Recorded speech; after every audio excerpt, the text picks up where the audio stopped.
Hello, everyone, and thank you for joining us today on the Dairy Signal. I'm going to apologize right up top here as my audio is not quite where you normally expect it to be.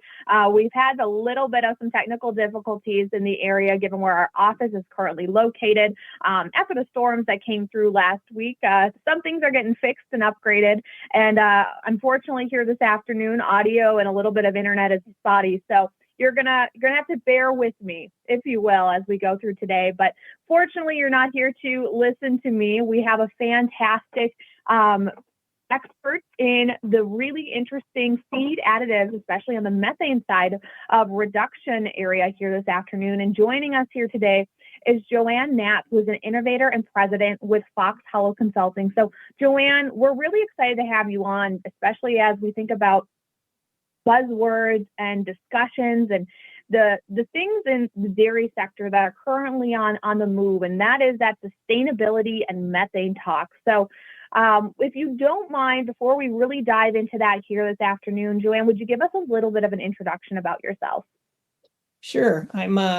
My consulting business is I provide scientific and technical expertise to companies in feed, pharmaceutical, and genetics, all primarily focused in livestock agriculture. I did my undergraduate work in animal science at Cornell University and my master's and PhD at UC Davis in dairy cattle nutrition. So I've been doing dairy cattle nutrition for over 35 years, and as part of that, work in dairy sustainability for about 20 years.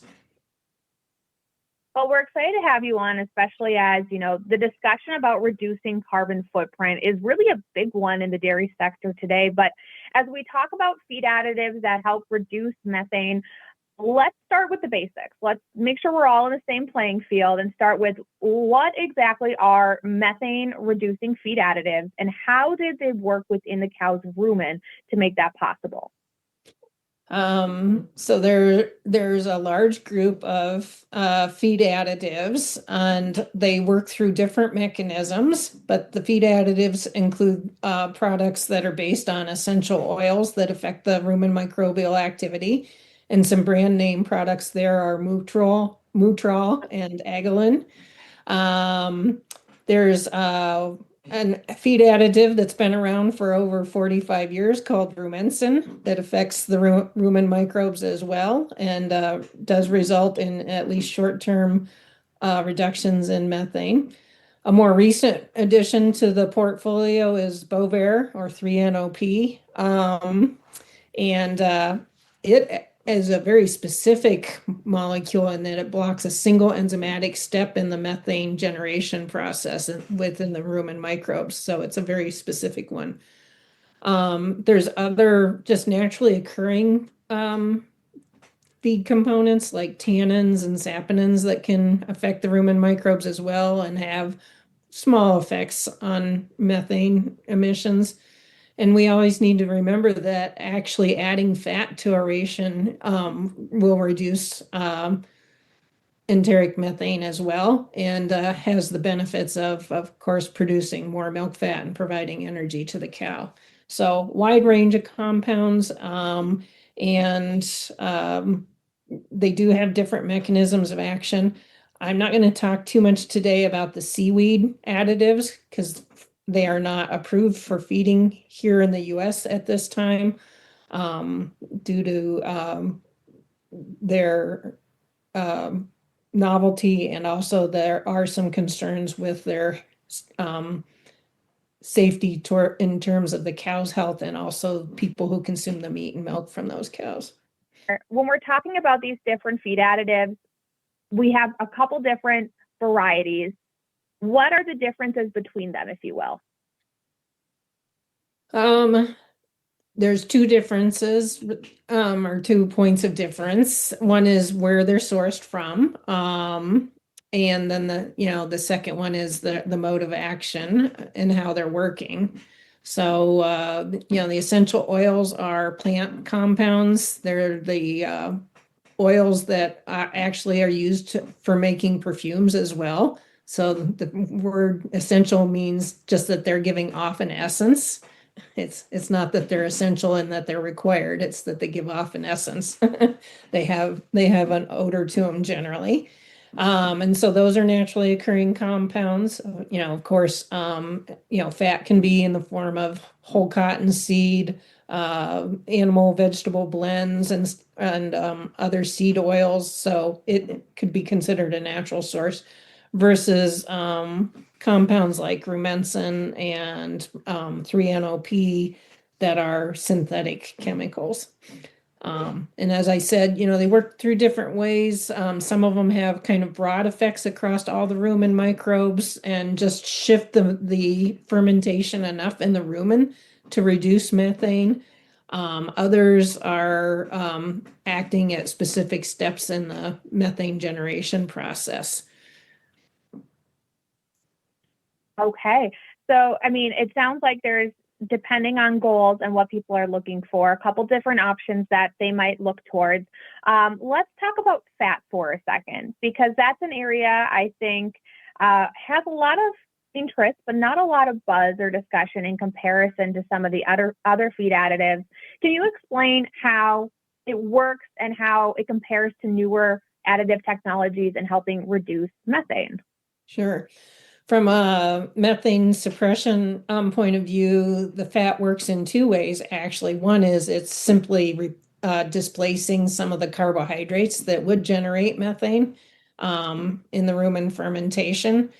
And then the second one is that it does alter some of the microbial activity in the rumen as well. So it has a twofold effect.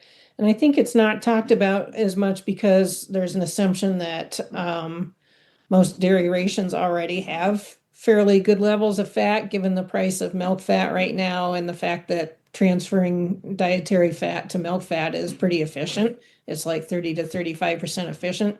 So I think the assumption is that most dairy herds are already being fed quite a bit of fat, but I don't know that that's true, and it's something maybe we need to revisit. So when thinking about, I mean, I think that's a great point when we're thinking about our rations is where are we at fat level wise?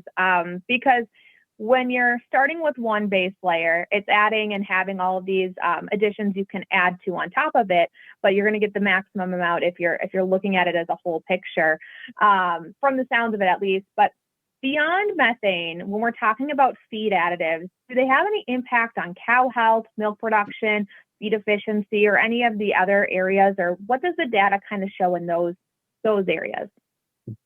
So these anti-methane feed additives that we're talking about, the ones that I've covered are not having any positive or negative on the animal's health. They're neutral that way. Um, the efficiency gains in terms of like milk yield per dry matter intake are pretty small for all of the ones except for the added fat. That one certainly can have a big impact on the cow's energetics and that feed efficiency. Um, it's kind of been what I call the holy grail of ruminant nutrition, that if you reduce methane, that you should actually see a productivity gain. But we're finding out in reality that that's not true. And as we understand more about what's going on with the rumen microbes, it actually makes sense that energy that is generally put into methane wouldn't have been available to the animal anyhow. So we're not seeing the productivity gains that some people had hoped for. It's very interesting. I mean, when you explain it like that, I understand why we don't see the productivity gains, but it would sure be nice to have that extra little benefit in there. But let's talk about when you're adding these feed additives to the diet. Aside from fat, and we're just talking about some of the other ones here, some of the newer creations, if you will, how do they feed out? For example, how long do they need to be in the diet before it starts to have an impact, as well as is there any tail end effect? What does that look like if you were to add this to your ration? Okay. So generally they're added into a ration, and there's no step up. There's no need to adjust the animals to them other than the fat. You don't want to go and add 3% more fat on top of a ration that's already, 4% fat. That's gonna be a wreck in terms of NDF digestibility. So the other ones, though, there's not a lot of concern about stepping the cows up onto it. And generally, in a research setting where they're directly measuring the methane, they'll see a difference in 7 to 10 days in the methane output. When we're using them on commercial dairies for reducing carbon footprints, we're generally actually not measuring the methane directly from the cows. We're estimating it based on either the research evidence, or there is some work in Canada and Europe where they look at the milk fatty acid profile via mid-infrared spectroscopy, and they can actually see some changes there that they correlate with the reduction in methane. But nobody that I know of in the US is doing that mid-infrared fatty acid profiles for methane emissions yet. Then, all these feed additives continue to work as long as they're present in the rations. And when they're pulled out of the ration, then they stop working pretty quickly within days and stuff. So there's no benefit of like going on and going off and going back on to try to reduce costs. They only work while they're present. Well, I mean, and let's talk about costs then, because I think that is always a big factor when considering adding to a diet, and especially for our dairy cows. When we're looking at these feed additives, what economic factors should be considered, and are they cost effective for today's dairy farmers? Or what's your perspective on that from the conversations you've had and from what you've looked at and seen as well? Yeah, so that's what's kind of holding up implementing these in terms of reducing carbon footprints on dairy farms across the country is the financial incentives aren't there. Without a gain in milk yields or milk components and stuff, it doesn't make sense to use these feed additives to reduce methane unless you're getting paid to reduce it. So there are some processors, like Dannon's Cost Plus program, where they're paying producers to implement some of these approaches to reducing methane and reducing the carbon footprint.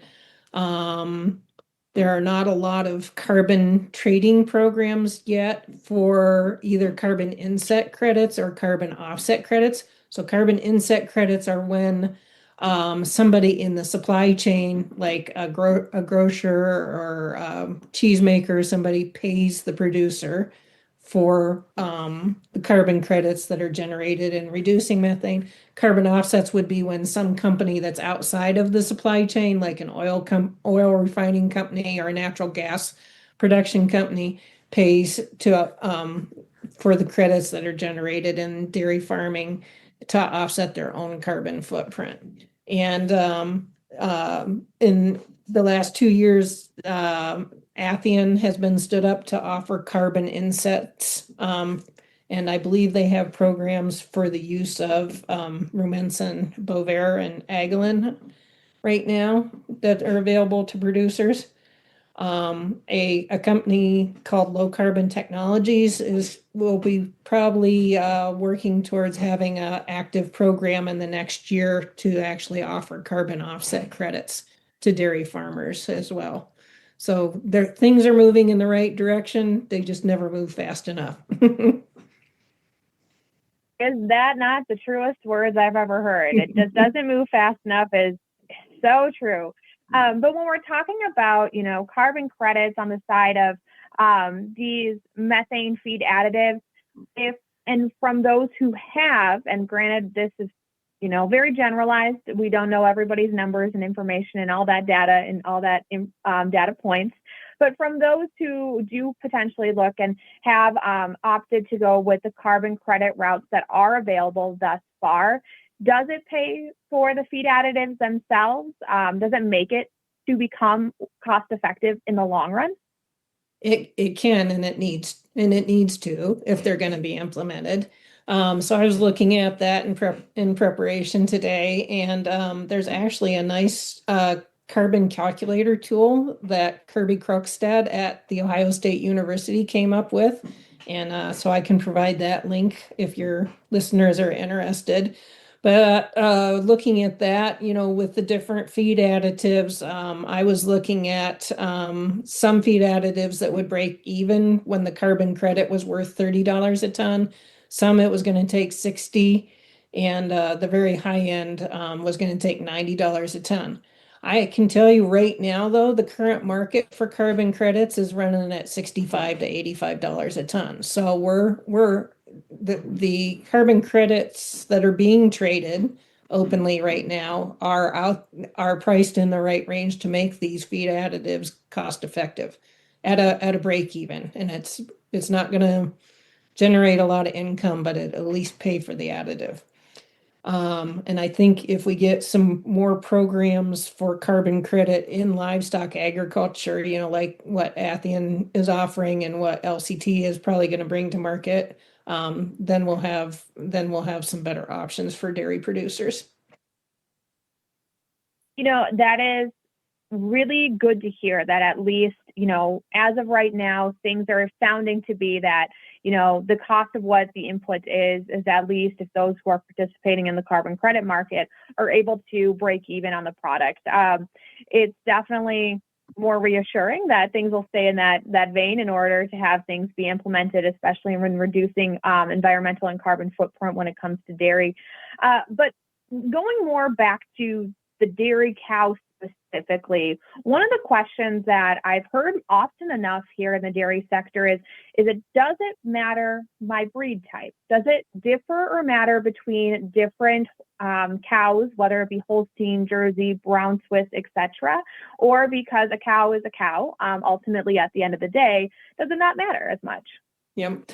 No, the biology is the biology, and the cow is the cow. While we have differences in breed size and certainly the components they make, the digestive process and the nutrient utilization processes work the same across all breeds. So,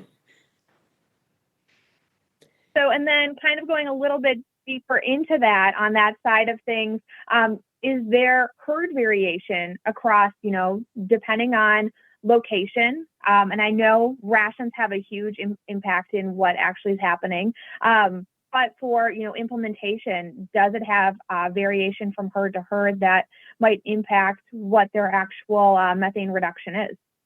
Yes, definitely. So that's a really good follow-up question. There is a lot of herd-to-herd variation. And it might be because of their rations. It might be because of their forage programs. What kind of forages they're producing, as in C4 type plants like corn silage versus C3s in the cool season grasses and small grain silages. So there's some differences there in how those are digested by the rumen microbes, and that then, of course, leads to the differences in the methane. What's interesting is we see even more variation between cows within a herd than we see from herd to herd. So, and there's and that's where there is science that still needs to be done, is understanding what's going on in the rumens of those cows, what's going on with the symbiosis between the rumen microbes and the cow herself that leads to so much variation in methane output. And, it could even go back to how are the calves inoculated in the first few days of life? How do their rumens get inoculated with microbes? Can we change that and then change the trajectory of how much methane they make over the course of their entire life with something that we do in the first day or two? So that's kind of some fascinating science that's going on right now, understanding that variation. Well, I'm going to stay on that vein for a second, and it's still within the methane discussion, and tell me if I'm too far off on one side of things and you don't have the experience or background on it here. But when we're talking about, methane specifically and methane reduction, they are saying some, genetics components and genetic side of things. There are some cows and bulls, when you're looking at your sires there, that have the ability to have reduced methane or more environmental friendly factors, if you will. where is that? How is that playing an impact in these decisions and herd wise? That's a very active field, and both amongst academic researchers and also amongst the major cattle genetics companies as well. And there's that heritability of methane production is actually up in the same range as the heritability for milk yields. So it is, in a range that we should be able to select for. The challenge actually is being able to get enough measurements on the daughters of a bull or the daughters of a cow to be able to do the selection process. And the one thing I do hear the geneticists mention is they don't want to compromise either dry matter intake or milk yield or feed efficiency just to reduce methane. Because it's pretty easy. If you get a cow that eats less and produces less milk, she's going to make less methane. But that's not the cow we want. We want the cow that's going to make more milk on less feed and produce less methane. That's a really good point. It's definitely true. And you want your cows to still produce and still be part of the herd for that reason, but also be reducing methane, not having one or the other be the answer. So going back to the feed additive side of things, if we have producers watching and they're thinking, okay, well, this sounds kind of interesting. How can they go about assessing what feed additive is the best option for them? Is there metrics or areas in which they should maybe look or focus on to help determine if it's right for their herd? Yeah, I try in thinking about this was trying to distill it down to, kind of 3 or 4 criteria. One is how effective is the additive? What kind of reduction in methane are you going to get? Second one is how much does it cost? And then the third one is what kind of incentives do you have to that will pay you to use that and stuff? Because as we talked about before, there's not a gain in productivity with most of them. Some of them like to claim some, but it's not really there other than the added fat, and so it needs to be incentivized in either milk premiums or carbon credits. So I think those would be the 3 criterias. What kind of reduction can you expect? What does it cost? And how are you going to get a return on that investment with either the premiums or the carbon credits? And that tool that I mentioned from Ohio State University has all those and also takes into consideration if there is a change in feed intake.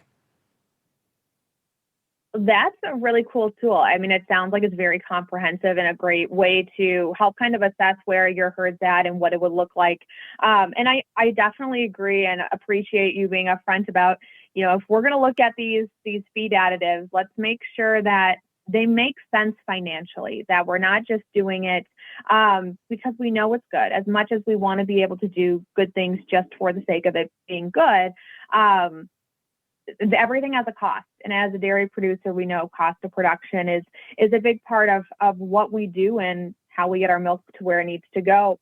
So when thinking about just on the feed additive side, though, if we're taking out cost and we're taking out the carbon incentives and we're just looking at effectiveness, is there any certain information or tools aside from the Ohio State one that'll help us look at, what option might work for There's our been scientific summaries put out of the feed additives. Excuse me, I get a drink of water. herd? So there's been a number of scientific summaries put out, and I'm not sure if there's been any in the lay journals, in like Hordes or Progressive Dairy recently. I didn't go and look for those, but if there's follow-up needed on that after our exchange here today and stuff, I can find some resources that help people identify those and stuff. But there's been a wide range of scientific summaries. Okay. And that's very helpful. And when you're looking at these, who on your management team really needs to be involved when making these decisions? I have a feeling the nutritionist is number one in this discussion, but when, as a dairy producer, you working with a lot of different people, is there other areas on the farm in which you would recommend that a producer reach out, make sure that you get their thoughts and their consultation as well when looking at these products? The feeder is going to need to be involved. Depends on whether they're doing a lot of mixing their own premixes on the farm, or if they're getting a premix from a feed mill and stuff too, how the feeder is going to handle that. The herds person should be aware, and then the owners. But I think if you have those four components and stuff, you're in pretty good shape in implementing them. Okay. One of the areas, I wanted to take a second to talk about is that, when we're thinking about feed additives, we've talked about the different options as well as, fat being in there. But we also know that this isn't the only way to reduce methane on a farm. So let's take a second to talk about some other ways or other considerations producers might have when reducing methane from their herd. Yeah. So we have both the enteric methane and then we have manure methane on the farm. So manure handling systems that move away from just open anaerobic lagoons. They create the most methane per unit of manure out of all our manure handling systems. Certainly for the very large dairies that are candidates for the anaerobic digesters that create renewable natural gas, that's been a boon to them, but that's not every dairy farm across the country. There is some neat research being done at Michigan State University to look at anaerobic digesters that would just generate electricity for small and mid-sized farms. And the thought is that maybe then that electric could just be some of the part of the local grid that people use to charge their electric vehicles. So it'll be neat to see where that comes. But we've had anaerobic digesters for over 35 years now. I can remember making recommendations to the EPA in the early 1990s that they should just put up zero cost or zero interest loans for dairy farms to put anaerobic digesters in if they wanted to make a difference on dairy farms. Another thing that farms can do to reduce their carbon footprint, and this has more to do with the nitrous oxides than methane, is using as much of their manure as they can on their crops and using less synthetic nitrogen. Anytime you can reduce synthetic nitrogen, that makes a significant difference in the overall carbon footprint on the dairy farm. Likewise, the more feed that you can grow locally versus importing feed from other states and stuff, that makes a difference. One that we often overlook is just improving herd health and reducing mortality on farms. And this is across all life stages, from the baby cows up to the milking cows, because dead animals are a loss on the system. And then that just, when you lose animals, that increases the carbon footprint of the rest in the operation. So, reducing mortality from 10% down towards 6 or 7 will actually make a significant impact on the carbon footprint. And kind of going hand in hand. Go ahead, Amber. I was just going to say, I want to stop right there on the reducing mortality side, because that's an area where you don't and wouldn't likely think that it would have such an impact. But I appreciate it and just wanted to stop and recognize that that's not an area that you hear often. I mean, it's also not a pretty statistic to talk about, but it's great to hear that. And when you think about it logically through the system, it makes sense on how it does reduce. But it's great to hear that that's another way that not only helps the farm long term in terms of herd health, but also as well as in terms of carbon footprint. So I'll let you continue on there with other ways or alternatives people might think about or consider when reducing their methane. Yep. Or carbon footprint, I guess. That reducing mortality is almost a 1-for-1. If you can reduce mortality across the whole herd by 1%, you're going to reduce your carbon footprint by 1% and stuff. It's a big gain. And then another one that's kind of related to that is just reducing culling in the milking herd and reducing the number of replacement heifers that you're maintaining to bring into the herd. And that one's about two, well, 1/2 to 1. So every 1% in culling that you can reduce gives you about a 0.5% reduction in the carbon footprint on the dairy farm and stuff. And I think, we're at a point right now with because of the beef on dairy and the use of sex semen, the extensive use of sex semen on the dairies and stuff, and the price of beef cattle and the cost of replacement heifers, that people are not carrying a load of extra replacement heifers. But if there are farms that still are, they need to they need to think about that as a cash flow opportunity right now. I mean, it definitely helps the pocketbook. That is for dang sure here when we're thinking about that. And I mean, if it can help reduce your carbon footprint, I mean, it doesn't hurt as well. Yep. Yep. And then the last one is actually my favorite. Even though I'm a nutritionist, I believe the genetics that we've implemented in the U.S. dairy herd for increased longevity and increased milk yield and milk components has actually been the biggest change we've made in dairy sustainability. It has reduced carbon footprints by over 20% in the last 20 years. And it's permanent change. Every gain in feed efficiency, every gain in longevity is a permanent change in the dairy, unlike the feed additives that are just a temporary change that and only work while they're in the rations.